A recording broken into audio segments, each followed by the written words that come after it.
Hey, AfterBuzz TV, welcome to MasterChef After Show. We're breaking down episode 4, A MasterChef Wedding. We're going to find out who has the right stuff to make this wedding reception go off without a hitch, the red team or the blue team. Stay tuned. You're tuning into the destination for TV superfan discussion, AfterBuzz TV. And now, let the buzz begin. Yeah, look at that. Mario Provenzano with the moves. Look at that. Welcome, everybody, to the MasterChef After Show. Thanks for your patience tonight. We get a little late start here on AfterBuzz TV. Late start. I take a little bit of blame for that. No worries. It's all, but we're here now. We're going to chat about hot food, delicious dishes right in front of us there. I'm one of your hosts, Frank Moran. You can follow me on Twitter at HappyGoJackie. But the reason we're all here is to... He says this every time. Yes, it's not true. It is very true. The only reason I come to this show every week is to chat with the lovely and talented Maria Provenzano and also eat her delicious food. Hi, I'm Maria Provenzano. You can find me at Maria Provenzano on Twitter, and all my information will be there. So yes, Frank, today I made for Frank and everyone at AfterBuzz. I am testing recipes, like I said, for the cookbook I'm writing. So this is a lemon poppy seed pound cake with a lemon glaze because I love lemon poppy seed anything. It was delightful. And you can hear it's a real glass thing that she put it on because you can hear it sliding across the table. Oh. In fact, our engineer, James, who is in the booth, has a nice slice of this as well. James, quick reaction about this? Oh, James has walked into the room, so we will not hear his reaction to this delicious treat. But once he gets back to the booth, I'm going to make him answer how delicious this pound cake was. So does that mean we're on this camera because it's a wide shot? Yep. Got it. Okay. Look at that. Did you guys see Frank walk through? Oh man. So delightful as well as Maria put a little icing on here, but also the icing was made with lemon juice. Lemon juice. As opposed to milk. Look at Frank listens. I listen, guys. I listen here. I eat here. It's all great. Okay. MasterChef.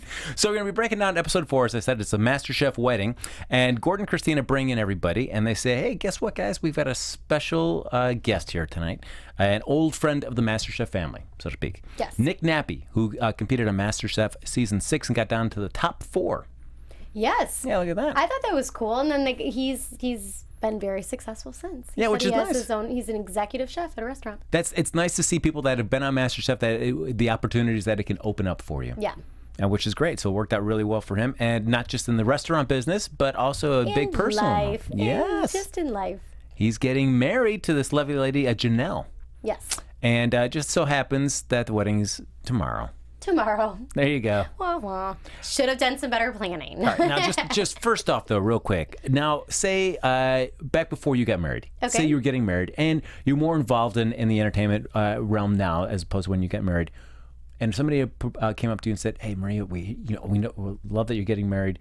Would you like to have your wedding take place as part of a reality competition show where people will cook your reception for you?" Would you say, "Oh yeah," or would you be like, "No, this is a special day for me. I really just want it, everything the way I want it"? I think my 4 years ago self would probably say, "No, I want it done the way I want it," and blah blah. But now, since I have passed that, I don't know. I think because I did have that, I don't know. I think I probably would think it would be fun. Yeah? Yeah. I mean, it's just so much of his history. You know what I mean? That made him sort of what he is today. So I think he wanted to, let it happen in his married life too. No, I mean, I guess it's a sense to have the show that you competed on be involved in your wedding. That's kind of cool. Well, I mean, maybe they did something else prior to that or after that, and it was just more for show too. Yeah. I guess so. That makes more sense. If it was just a show that you really didn't have any affiliation for, but say MasterChef came up to you, they just knew you just for all your work that you do. I don't know. I don't think if I didn't have a connection to it, probably not. Okay. Yeah. But he did. Nick did. I would do it just to have Gordon Ramsay hang out at my wedding. Well, that's true. I would say yes to that. I would marry Gordon Ramsay. And my husband. All right. Well, I guess somebody's moving to Salt Lake. So. All right. So they have a few specific firm ideas of what they want for their menu for the wedding. And what they want is for the appetizers, they want something done with scallops. And for the main, they want something done with lamb. Lamb. Yeah, I don't know. Like two choices that you would pick for your app and main for a wedding. The scallop, maybe. I would probably do more of like, if we're doing shellfish, I would do shrimp just because I think more people like shrimp than they like scallops. I don't know. And then for lamb, I mean, for at our wedding, we did chicken and fish, like both. But I think if you're a chef, you kind of have specifics that you really like. And I think for the show, they couldn't do a lot. They had to be like, okay, but lamb is, it's tough because you want it to be medium rare, but God, you really fight the medium rare or like it not being done. You know what I mean? Oof. Or if it's overcooked, it's tough. So it's like, it's really a fine line. Now, as you may notice from past episodes and tonight, usually the way the show goes is that we'll talk about a little bit about what they make, and then I ask Maria a lot of food questions because I'm always interested in finding this out. But folks, if you have food questions too as well, you can hop on the YouTube chat as well. And let us know what you liked about the show too. Yeah, absolutely. Or what you didn't like. Ask Maria lots of questions about food as well. Don't be bashful about that. Comment about the show, as Maria said. You can also like us on Facebook and give us those 5 stars on iTunes. There you go. Look at that. Just give Maria 5 stars. You don't have to give me any stars. Frank is 5 stars. Oh, Maria. Frank and his hair. They're 5 stars. All right. So now our 2 team captains are the 2 winners, or the 2 people who had the 2 best dishes from last week's challenge, and that is Nathan and Terry. Nathan, the youngest guy in the competition, rocking that bow tie and that jacket. It bothers Frank so much. It does. It's just like, come on, you're too overdressed for this. Please. I mean, being that overdressed, I would be uncomfortable, I feel like. Yeah. I don't know. But, I mean, that's what makes him comfortable. All right. I don't know.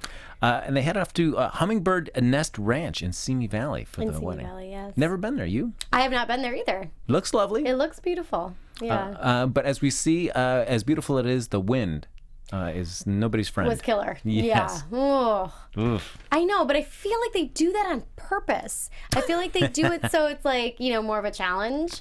Because, they know this going in. They could have very well, like, put something up to protect it. And even like the tables for, the red team dealing with the wind, everything flew off at one point. We'll get there, I know. But I think it's on purpose. Well, true, because you think all the guests, they were inside a nice little see-through kind of like canopy, tarp or whatever. None of their hair area. was like blowing away or anything. No, they're in a very, very nice little protected area. That's what I'm always thinking when I watch. But that's the point, is to make it difficult, I think, right? Always watching for their hair. No! Is that what you're saying? I mean, I think of like how they film it and like the competition and like the actual timing, if they try to, fake anything too. And this is me overanalyzing just reality TV. You know what I mean? Because that's what it's supposed to be.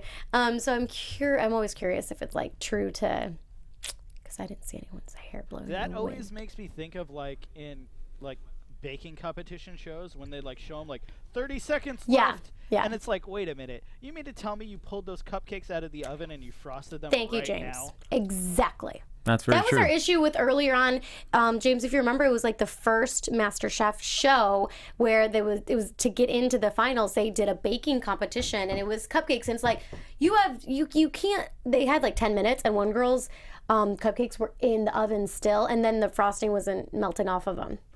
And even if you put them in the blast chiller for a minute, they're gonna be fine. I don't know, but I've never used a blast chiller.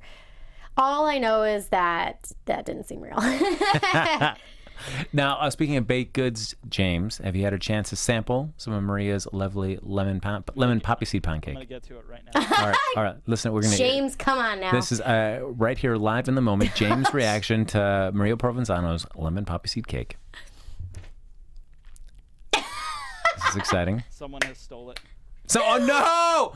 We have more.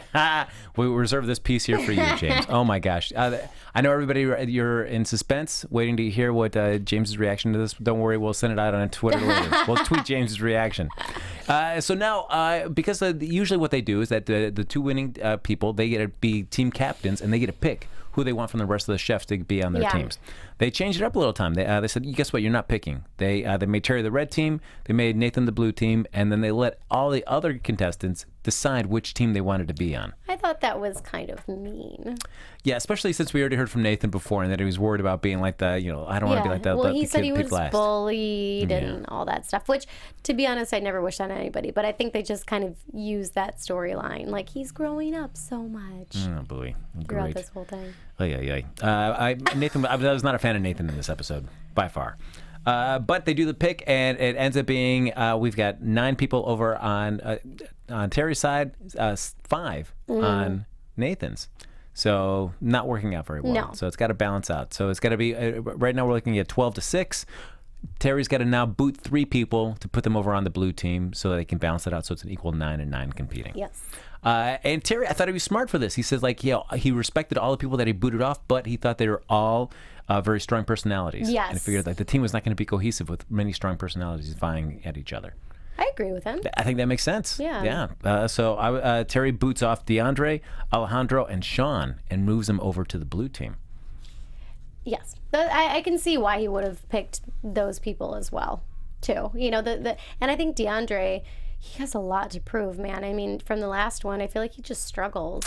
And then he just seems to be like such a Debbie Downer. Like, he gets so down about stuff. I want to be like, I want to tell him to snap out of it. Exactly.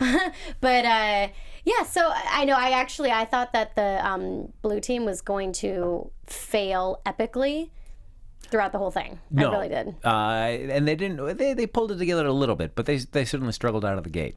And we learned a little difference here for that is that usually they'll do like a challenge like this if they're out somewhere, and then what happens? The losing team then faces a pressure test, right? And then from there they get rid of the people that they're eliminating. This time Gordon says, "Guess what? No pressure test. We're going to do an immediate elimination with these people here." I kind of liked it because I mean at this point I think that proves in itself. I think you don't have to do the pressure test. I was gonna say elimination challenge is kind of the same thing, right? Yeah. But I didn't think at this point it was necessary. I think you can tell by if they can't help like at a station do something correctly, then bye. That makes sense. Yeah. And in charge of one thing. Yeah, I mean, a little different. That gives you a chance to focus a little bit more on this competition, let it kind of breathe a little bit more about all the ups and downs. And certainly this one was one that had its ups and downs, to be sure. So they send the blue team off, red team off. They get to decide what their dishes are going to be.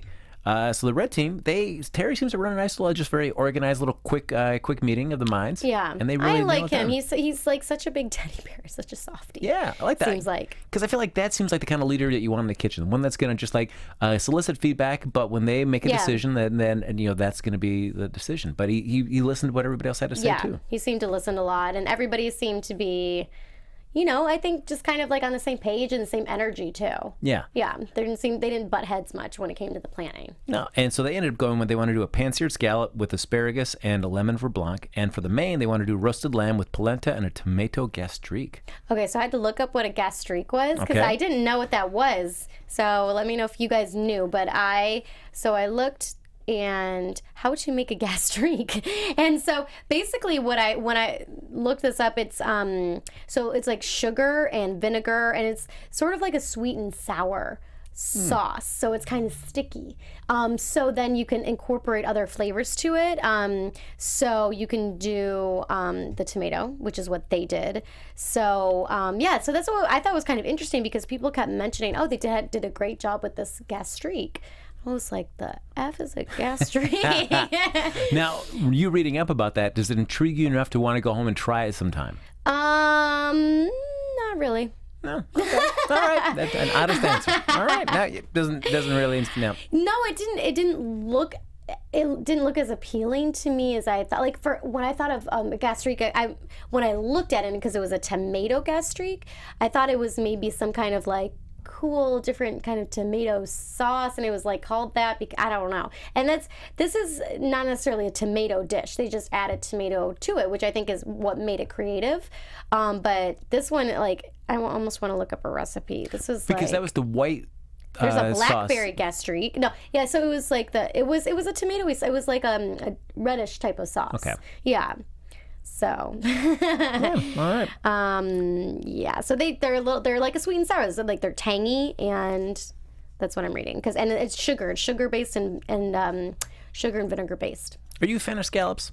I actually do like scallops when done correctly, which is why I think Gordon Ramsay uses scallops so often because they're very easy to mess up. They're easy to overcook like shrimp are, but I think when it comes to scallops, like if they're undercooked, they're really rubbery. So if you can cook them well, they're delicious. And if you can't, then you're like, oh boy. Yeah, I think people feel. Do you like scallops? I gotta admit, I don't know if I've really had a scallop. I don't know if I have. I keep seeing them cook so many times. I don't know if I've had after one. watching MasterChef, you need to just. And Hell's Kitchen. And Hell's Kitchen. Yes, I'm always intrigued like a scallop, but I never find myself in a situation where like, oh, scallops are on the menu. I should try these out. Yeah, actually, I don't make them too often, but I don't know. It depends on what they have at the grocery store, to be honest with you. But yeah, you should try them, Frank. All right. I guess next time I'm out at some kind of shishi seafood place, I'll get the scallops. I'm trying to think of what to compare them to. Like a burger or a slice of pizza? Is that what they're like? No. No? Frank, I'm going to say no on that one. All right. How about some apple pie? Are they just like apple pie? No. Okay. All right. I went to a fancy restaurant once, and because I've watched Hell's Kitchen so many times, I was like, I'm getting the risotto. Yes! Risotto's easy. Was it terrible? They make it It wasn't that the risotto was terrible, but I didn't realize risotto is like an entire meal. I thought it was like the appetizer. So I was like, okay, where's the rest of my food? And they're like, no, like that was your food. Oh my I gosh. was just like, oh. So in our chat, they asked what a coulis was. I have a question. okay. What is a coulis? And they spelled it a couple different ways. Coulis is just basically like a pureed, like strawberry, raspberry, something like that, and strained. Okay. And I think sometimes you can probably mix it with sugar to make it sweeter. But yeah, I mean, you can do it like, I could probably do it with vegetables too, but I think a lot of times you see it with fruit. I think if you did it with vegetables, it would probably be like over, meat or something like that. But with vegetables, and then with fruit, if you do like a strawberry or raspberry coulis, it's like the strained, smashed berries, and over like ice cream. So coulis, more a dessert type. Yeah, thing? I mean, well, if it's for fruit, but Yeah. vegetables, it's kind of just basically a sauce. You know what I mean? But have you ever heard of a vegetable like a corn coulis? coulis? Not really, but I mean, it's basically pureed and like strained Green properly to make it bean smooth. coulis. Oh, I don't know. I've never heard of that. Okay. Green bean. We can look up some savory coulis. I don't think. Yeah, you can do it with. Okay, so look, coulis. It can be used as a base for soup. So that would when you think of like. But see, I always think of raspberry coulis. Which goes for desserts. All right. So that's what. Now, the blue team, Nathan not doing well as a captain. Yeah. He's the captain now. He and Sean really butting heads right out of the gate. And now, watching that interaction, It was painful. It was. I don't know if Sean was helping matters at all, but Nathan, certainly Nathan, just the way he would just talk, just in general, was just so... You can tell he's never been in a position of authority, because in a position of authority doesn't mean you have the ability to just yell at people. You don't have the authority to yell. Just because you're in an authoritative role, it means you're in charge, but it doesn't give you the right to yell at people or demean people. Yeah, just tell them to shut up. And you do this. Yeah. It's just like, power is a funny thing. And to be honest, like this is something that I heard P. Diddy say this a while ago when he had a reality show, but it stuck with me. He says money and power, which basically can sometimes be the same thing, they're very telling. It's a very funny thing. You can tell a lot about somebody when they're put in a position of power, because their true colors come out. If they go like, the over the top, like big personality, kind of like what he was like in the beginning, where you do this and you have to listen to me, and do you want to wear this thing? Because this says leader. Do you want to wear this? Like stuff like that. That shows someone's true character.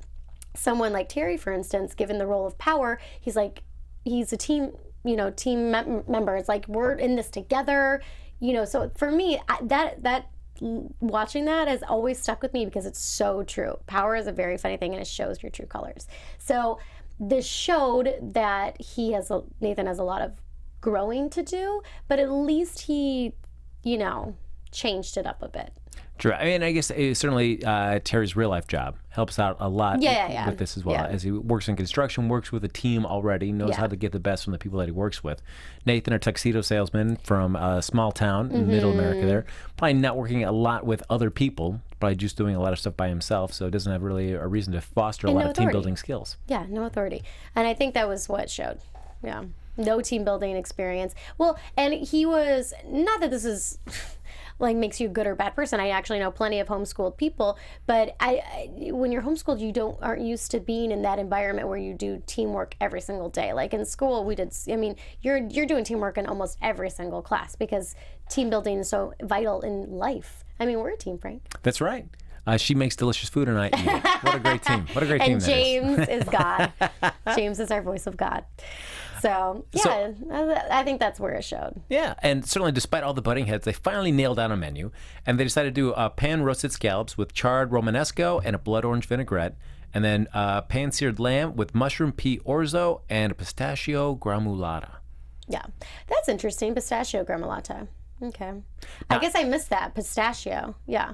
And my ignorance here, a gremolata. Gremolata is, I actually make mine with breadcrumbs. I actually just did a recipe on this, but it's basically like garlic and herbs and lemon juice, lemon zest. It's basically like sort of I mean, they made theirs very saucy, and then you just pour it over, and apparently they use pistachios. So it's basically like a green sauce almost. Okay. But for me, I don't make mine very saucy at all. I toss it with toasted panko breadcrumbs, and I make it crispy, crunchy. So it's like an herb, lemon, parmesan, red pepper flakes, and breadcrumbs. What did I miss in there? I use parsley. I don't use any nuts, but makes it crunchy. That sounds so good. So there's a couple different ways you can make a gremolata, but mine's crunchy. Now, just based on just what the red team and the blue team decided to cook, which one sounds like the more appealing dish to you? I think. Wait, say the lamb ones again, side by side, because I feel like the scallop ones were very similar, but the red team seemed. I mean, any beurre blanc sauce, I could swim in beurre blanc, but. Well, the red team went for roasted lamb with polenta and tomato gastrique. Okay. And the blue team did the pan-seared lamb with mushroom pea orzo and a pistachio gremolata. Yeah, see, the red team sounds better because I remember the mushroom pea orzo, like. I don't know, the peas, I don't know. I don't really think of peas being, they can be high-end gourmet, but I don't know. It didn't sell me. Yeah, as somebody that's like, not a huge mushroom fan and pea fan. Yeah, like, yeah. No, that didn't excite me. No. No. But they have stood on two different team dynamics, and as Terry says, this whole competition is all going to be about timing and consistency. Yes. Which makes sense, especially when you're dealing with 35 racks of lamb. Well, and catering, I mean, God. Yeah. Everyone's trying to get things all at once, and that's got to be hard. And the blue team, as we talked about, off to a bad start. Already, poor Barbara, she starts cooking the scallops already. I don't feel bad for Barbara. Already cooking the scallops, like you got a little bit of time. I don't feel bad for Barbara because she's the one who took Wolfgang Punk's recipe in the last one. There you go. Well, so Barbara, and then to start the scallops, like if you know anything about scallops, you know they're like shrimp. You got to do it, boom, boom, and it's done, like right before you serve it. And she messed up the vinaigrette. Oof, yeah. So Barbara was off to a bad start. Yeah, not doing good. Now the red team's dealing with like their problems aren't team dynamics, but just the elements. Yeah, the wind. The wind's blowing out the burners. The wind's knocking off the table dressings there, knocking over the plates and stuff on the tables as they're trying to plate and everything. Seems a lot challenging for them. But man, poor Nathan. Nathan is just.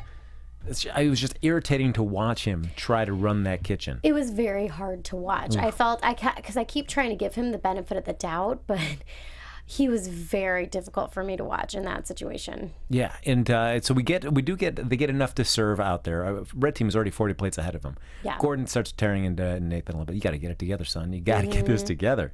And even the blue team, they are just like, hey, we got to listen to Sean. Yeah. And they're all telling Nathan like, hey, we're going to listen to Sean just right now, just so he can get us back because he knows more about what's going on than you do. Yeah, so Katie, and actually they're asking who our favorite contestants are in the chat. I don't know if I have a favorite yet, but Katie on that team, she was like grabbing his face. She's like, look at me. Yes. It's so funny. I do that to my son. I don't grab his face because I feel like that's weird, but I always say, look at mama in the eyes. Where are mama's eyes? And so that's how I feel like she was saying. She must. I wonder if she's a mom, but that's how like she was just like, come on, we have to work together. And I think she kind of talked him off a ledge a little bit. So I don't know. Do you have a favorite yet? It's. I know it's kind of tough right now. For some reason, as much as I like seeing Sean kind of step up in the leadership role. Yeah. The first two episodes, seeing him just kind of getting a lot of flop sweat trying to get his dishes plated on time. Oh, so yeah. That frustrated me about Sean. But then this one, he seems so much more chill and relaxed. Yeah. Maybe he's better like on a team instead of like on his own. Yeah, I need to see him, I think, again in one more competition cooking solo. Yeah. So like next week's episode to see if he can deliver. If he's really flop sweaty by next week. Flop sweaty? Yeah, where he's just like, I don't know, can I get it done? I only got 30 seconds. I'm not gonna make it. What's gonna happen? If he's like that again next week, I'm gonna be like, all right, I'll dial it back. For right now, I will cautiously say Sean. Flop sweaty. Wow, that is a new term for mama. Flop sweaty. Have you guys heard about flop sweaty? Hashtag flop sweaty, guys. Hashtag flop sweaty. We do take the plates over for the apps over to Nick and Janelle and do a little taste, and they kind of give their feedback. Even though Gordon says they're just gonna get the comments, that'll they'll listen to them, but ultimately the decision is going to come down to Gordon and Christina. They like the red teams, and they thought the blue teams was a little underseasoned. Yep. Okay. Yeah. And what's worse is that the red team does finish serving all their apps. The blue team does not. Yeah. Like, yeah, it's one of those, like, I feel like unless the red team completely blows it in the main course, I think they're going to win. That, yeah. Because you can't award somebody even if they bounce back in the mains. They didn't even finish serving the apps. That seems like a crucial error. Yeah. Because, I mean, imagine being at a wedding and everyone else has food and you don't. I'd be really upset. I didn't even eat dinner tonight because I filmed a show before this, so I'm like, all right, or there's like cake staring at me. So can you imagine being at the wedding and have to sit through speeches without food? Oh, yeah. That sounds terrible.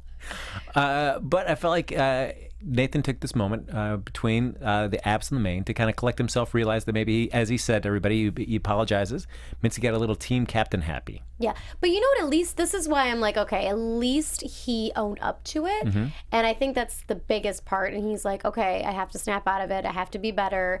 And so that to me, where I was like, okay, he is really trying.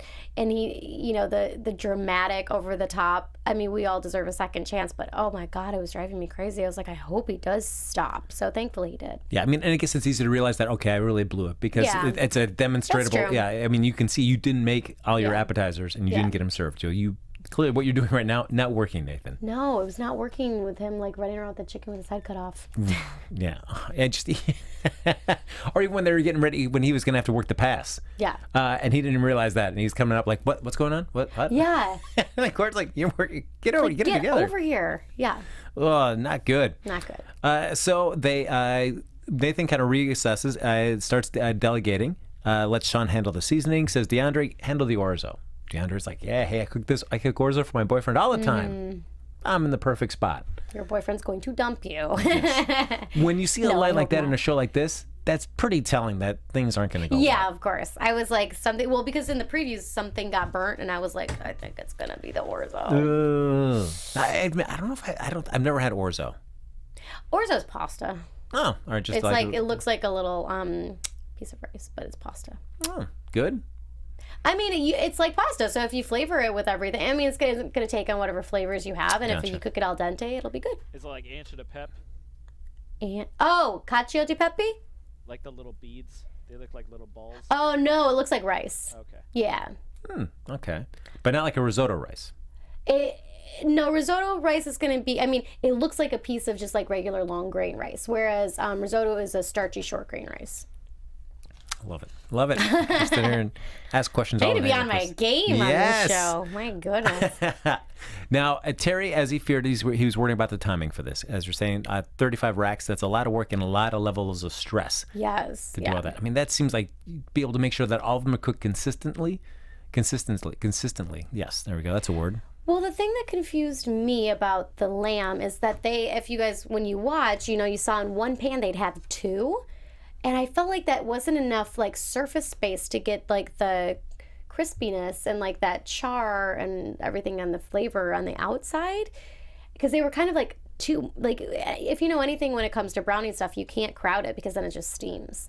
So it was just I don't know, I was so confused. And I think that was the biggest criticism with the lamb, was it didn't have that nice crust on the outside. Mm-hmm. And that to me, when they were cooking it, I'm like, how are you even get these cooked, because they were shoving them in the same pan. And it seemed frustrating because you see Terry walking around and people are showing him, do you like this sear? Do you like this sear? And he was like, no, I want more. I want more. And it seemed no matter how much he was doing, it was still coming out raw. Yeah. Raw lamb after raw lamb. And Manny was one of the people that it was happening to, I think, a lot. Mm-hmm. We saw, who's the firefighter guy on that team? Yeah, Manny. No, sorry, him too. But there's another firefighter.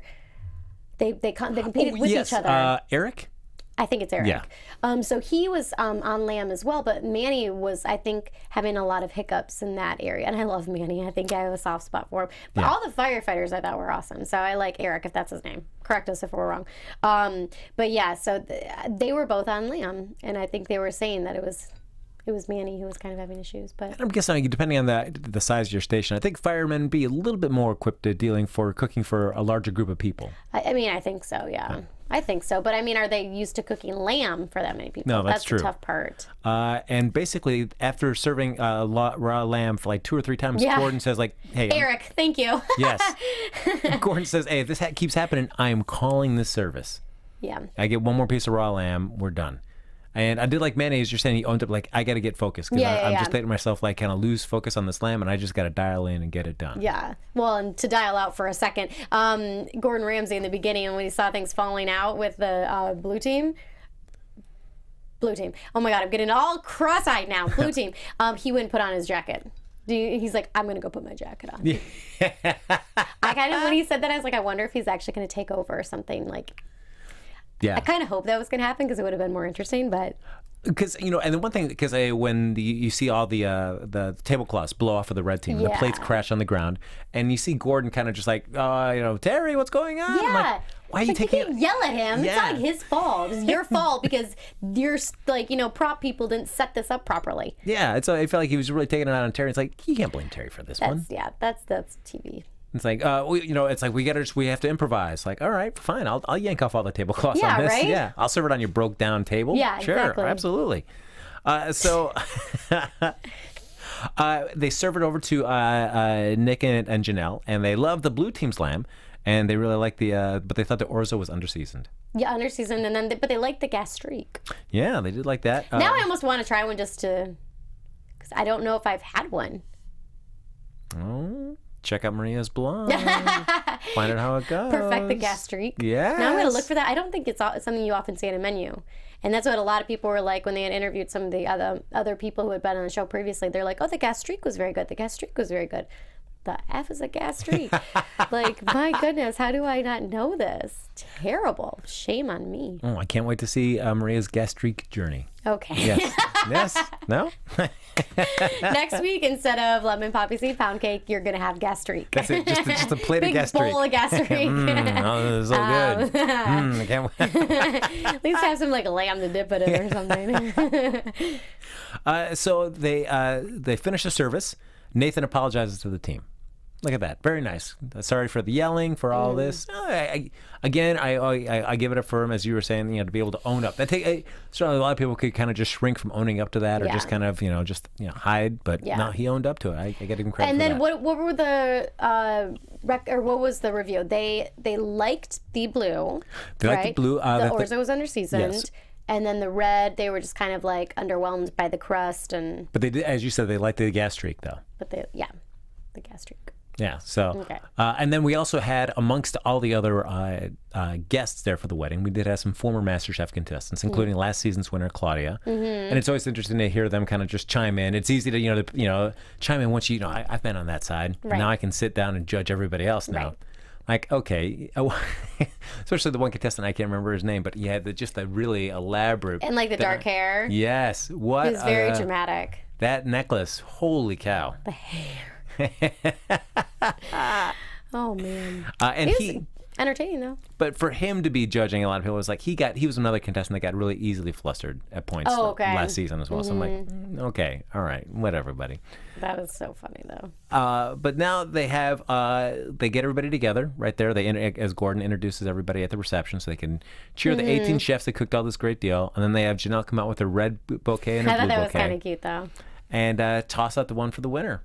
Yeah. And it ends up being the red team. I thought, and Manny was not, I died. I love him. I thought it was so funny. He just like sprinted around the place with that bouquet. He jumped for that thing. Man. That was hilarious. I didn't know he could move like that. He's a pretty big guy. And I was impressed with his running.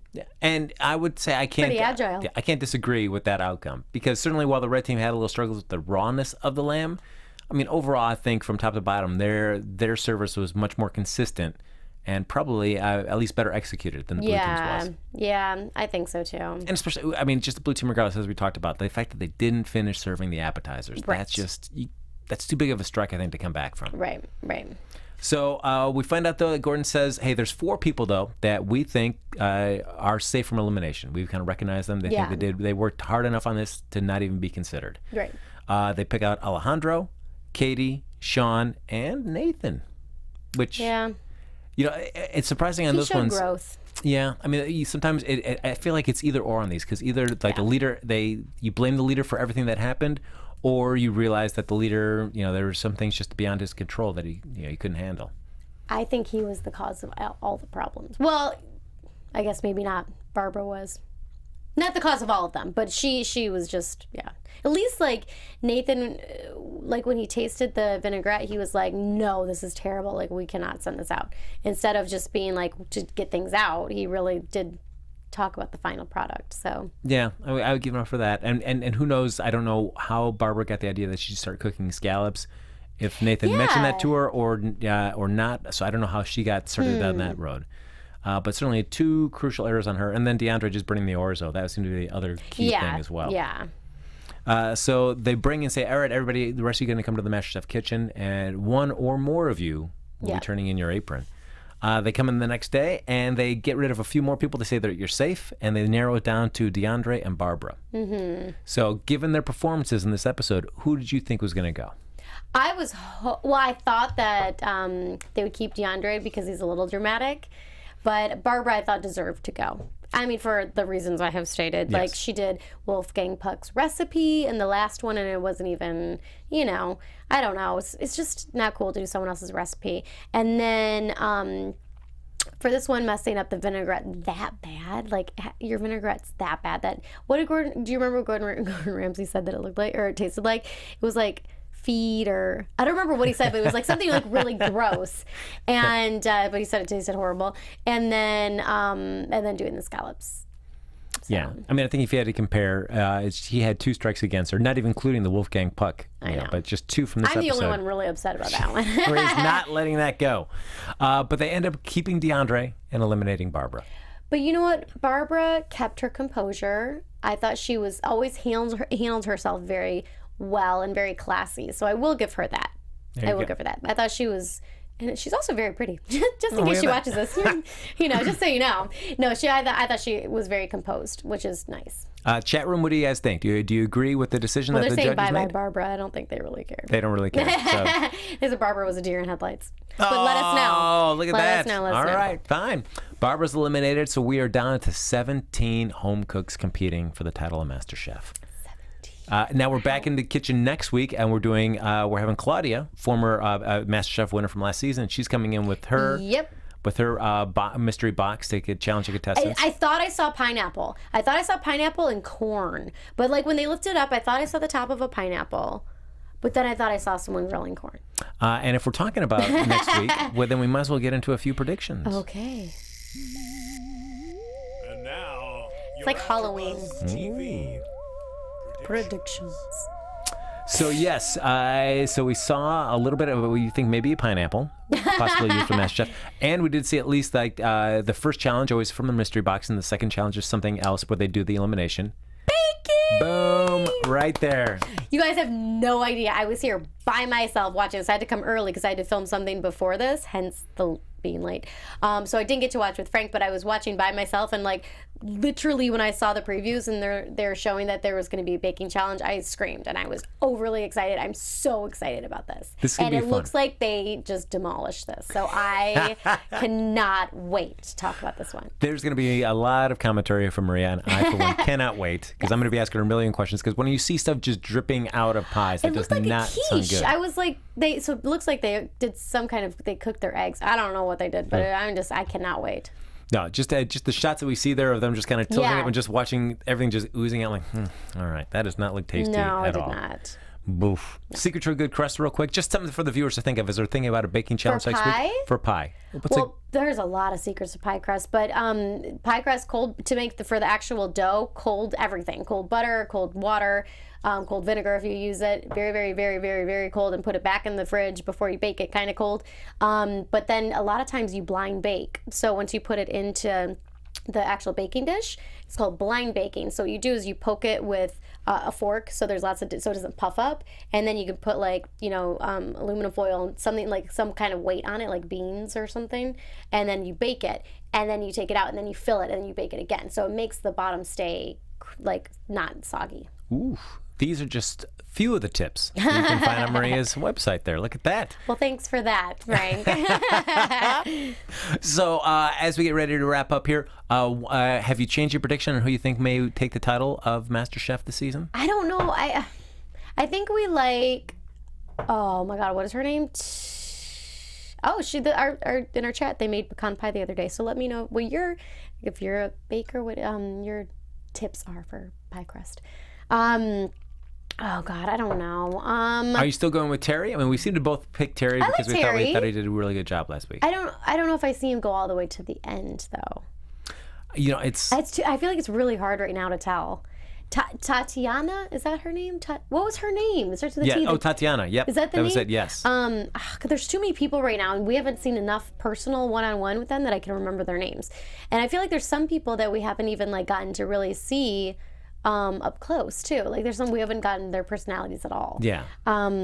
So I don't know, but I don't think I have a front runner right now, to be totally honest with you. Yeah, you're right. We did like Tatiana last week, but she really wasn't featured in this episode at all. She kind of just faded into the background. Yeah. So next week, since it's more focused on individual cooking, I think we'll get a chance to see some other people shine. We'll see if Tatiana can kind of stay in the forefront. Tatiana.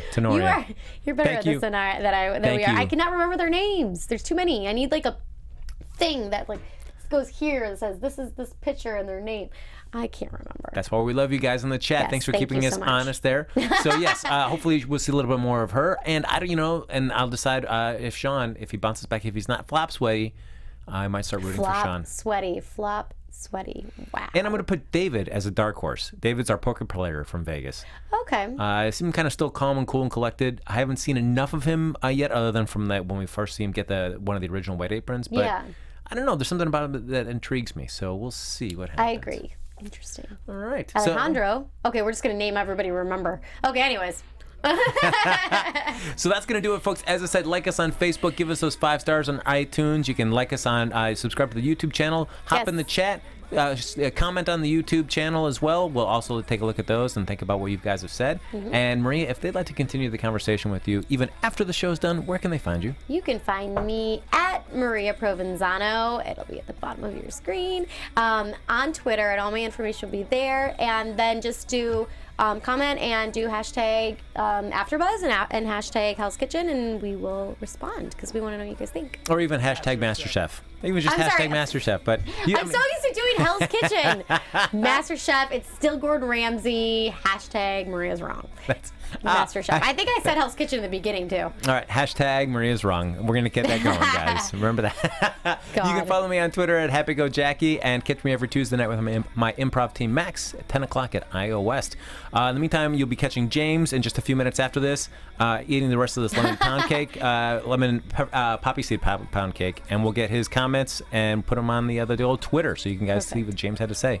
We'll see you next week for another episode of MasterChef After Show here on AfterBuzz TV. From executive producers Maria Menounos, Kevin Undergaro, Phil Svitek, and the entire AfterBuzz TV staff, we would like to thank you for listening to the AfterBuzz TV network. To watch or listen to other after shows and post comments or questions, be sure to visit AfterBuzzTV.com. I'm Sir Richard Wentworth, and this has been a presentation of AfterBuzz TV. Buzz you later. The views expressed herein are those of the hosts only and do not necessarily reflect the views of AfterBuzz TV or its owners or principals. From executive producers Maria Menounos.